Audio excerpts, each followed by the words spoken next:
సౌలు అయితే ఇంటింట జొచ్చి పురుషులను స్త్రీలను ఈడ్చుకొని పోయి చెరసాల్లో వారిని వేయించి సంఘమును పాడు చేయుచు ఉండెను.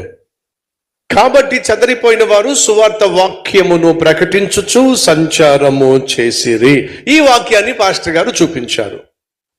ఆ వాక్యంలో ఏముందయా అంటే, యెరూషలేములో ఉన్న సంఘంలో ఒక భయంకరమైన వ్యక్తి జ్వరబడి సంఘంలో ఉన్న వాళ్ళని ఈడ్చుకుపోతున్నాడు, వాళ్ళని చెరసాల్లో బంధిస్తున్నాడు, వాళ్ళని హింసిస్తున్నాడు, ఆడామగా తేడా లేకుండా భయంకరంగా కొడుతున్నాడు, జుట్టు పట్టుకుని లాక్కెళ్తున్నాడు. ఫలితంగా ఆ రోజు చాలా మంది చెదిరిపోయారు. అలా చెదిరిపోయిన వాళ్ళు చేసింది ఏమిటయ్యా అంటే సువార్త ప్రకటించారు అని బైబిల్లో ఉంది. చెదరిపోయిన వాళ్ళు 4వ వచనం, కాబట్టి చెదరిపోయిన వారు సువార్త వాక్యమును ప్రకటించుచు సంచారము చేసిరి. ఆ వాక్యం చదివాడు ఆ లాయర్ గారు. అతడు స్వతహాగా వాదించేవాడు కదా.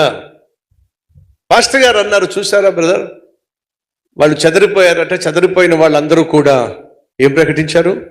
సువార్త ప్రకటించారు. పాస్టర్ గారు, చెదరిపోయిన వాళ్ళు విశ్వాసులు కాదు పాస్టర్ గారు, చెదరిపోయిన వాళ్ళు సేవకులు. వాళ్ళు సేవకులు కాబట్టి సువార్త ప్రకటించారు. వాళ్ళు సేవకులు కాబట్టి సువార్త ప్రకటించారు. చెదరిపోయిన వాళ్ళు సేవకులు అని మీరు అనుకుంటున్నారా? అంతే కదా పాస్టర్ గారు. అయితే మొదటి వచనం చదవమన్నాడు. నేను మిమ్మల్ని అదే చెప్తున్నా. మొదటి వచనం, ఆ కాలమందు యెరూషలేములో సంఘమునకు గొప్ప హింస కలిగినందున అపోస్తలులు తప్ప అందరూ యూదయ సమరయ దేశముల యందు చెదరిపోయిరి. సేవకులు తప్ప సంఘంలో ఉన్న విశ్వాసులు అందరూ కూడా ఆనాడు చెదరిపోయారు. విశ్వాసులు చెదరిపోయారు, చెదరగొట్టబడ్డారు. కానీ చెదిరిపోయిన వాళ్ళు, చెదరగొట్టబడిన వాళ్ళు ఏ ప్రాంతాలకైతే చెదరగొట్టబడ్డారో ఆ ప్రాంతాలు వాళ్ళు మౌనంగా లేరండి. వాళ్ళు ఏం చేశారు చెప్పండి? సువార్తను ప్రకటించారు.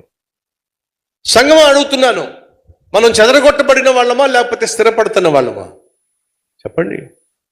మనం స్థిరంగా ఉన్నాం. మనకంటూ ఒక ఉద్యోగమో లేకపోతే ఒక వృత్తో లేక వ్యవసాయమో లేక ఒక వ్యాపారమో కలిగి మీరు ఏ ప్రాంతంలో ఉన్నారో ఆ ప్రాంతంలో చక్కగా మీ పనులు చేసుకుంటున్నారు.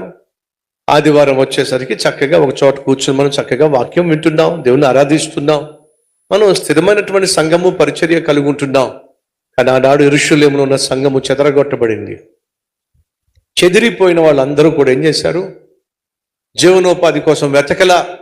చెదిరిపోయిన వాళ్ళ అందరూ కూడా ఉద్యోగాలు ఎక్కడ దొరుకుతాయి, మన వ్యాపారాన్ని ఇక్కడ ఎలా చేయొచ్చు, హోటల్ ఇక్కడ ఎలా పెట్టొచ్చు, లేదా కిరాణా కొట్టు ఎలా పెట్టొచ్చు, ఒక మెస్ ఎలా పెట్టొచ్చు, ఒక హాస్టల్ ఎలా పెట్టొచ్చు, లేదా రియల్ ఎస్టేట్ వ్యాపారం ఇక్కడ ఎలా చేసుకోవచ్చు అని చెప్పి వాళ్ళ కుటుంబ పోషణ కోసం కాదండి వాళ్ళు ఆ రోజు ప్రయాసపడింది.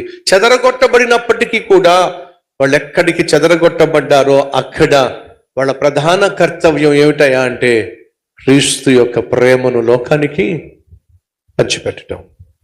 చెదరిపోయిన వాళ్ళు సంచారము చేశారట. ఎలా సంచారం చేశారట? బైబిల్లో ఉంది. కాబట్టి చెదిరిపోయిన వాళ్ళు సువార్త వాక్యమును ప్రకటించుచు సంచారము చేసిరి. ఈ చెదరిపోయిన వాళ్ళు ఎవరో చెప్పండి? యెరూషలేములో ఉన్నటువంటి సంఘ సభ్యులు. అనగా సువార్తను ప్రకటించాల్సింది, యేసుక్రీస్తు యొక్క ప్రేమను గూర్చిన సత్యాన్ని లోకానికి చెప్పాల్సింది ప్రతి విశ్వాసి. ఆ మాటకు వస్తే వాస్తవంగా యేసుక్రీస్తు ఈ మాట చెప్పాడు ఏమని? సర్వలోకానికి వెళ్ళి సర్వసృష్టికి సువార్త ప్రకటించండి. ఆ తర్వాత వారిని ఏం చేయమన్నాడు? చూద్దాం రండి. ఏం చేయమన్నాడో బైబిల్లో ఉంది. చివరి అధ్యాయం 28వ అధ్యాయం మత్తయి సువార్త 19వ వచనము. కాబట్టి మీరు వెళ్ళి సమస్త జనులను క్రైస్తవులుగా చేయండి అని బైబిల్లో లేదో? మీ బైబిల్లో ఉందా అలాగా? కాబట్టి మీరు వెళ్ళి ఏం చేయమన్నాడు? శిష్యులునుగా చేయండి, క్రైస్తవులుగా చేయండి అని చెప్పాలా? క్రైస్తవ మతాన్ని స్థాపించండి అని చెప్పాలా? శిష్యులు అంటే ఎవరు? జీవము కలిగిన దేవుణ్ణి అనుసరించేవాడు, జీవము కలిగిన దేవుడు అందించిన సందేశ సారాంశాన్ని తమ జీవితంలో కనపరిచేవాడు. వాళ్ళను తయారు చేయమన్నాడు దేవుడు. సంగమా, యేసుక్రీస్తు మనందరికీ బాధ్యతనిచ్చాడు. ఏంటో తెలుసా? 16వ అధ్యాయము మార్కు సువార్త 16వ వచనము లేక 15వ వచనము. మరియు మీరు సర్వలోకమునకు వెళ్ళి సర్వ సృష్టికి సువార్తను ప్రకటించండి. సంగమా, క్రీస్తు యొక్క సత్యాన్ని, క్రీస్తు శిలువలో సలిపిన త్యాగాన్ని లోకానికి పంచిపెట్టవలసిన బాధ్యత దేవుడు నీకే ఇచ్చాడు. అర్థమవుతుందా? నువ్వు దేవుని బిడ్డవా?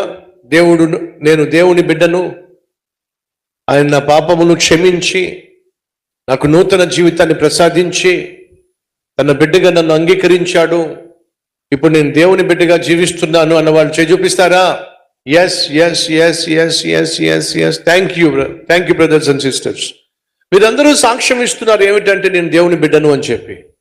నిజంగా దేవుని బిడ్డలైనట్లయితే వినండి సహోదరి సహోదరులు, ఆ దేవుని గూర్చిన సాక్ష్యం ఇవ్వాలి.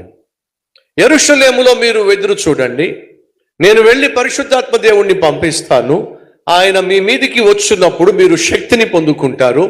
శక్తిని పొందుకున్న మీరు యెరూషలేములో, యూదయలో, సమరయలో, భూదిగంతముల వరకు నాకు సాక్షులై ఉంటారు. అనగా క్రీస్తు యొక్క త్యాగానికి మనం సాక్షులం. క్రీస్తు పాపిష్టి వారిని బాగు చేస్తాడు అని చెప్పడానికి మనం సాక్షులం.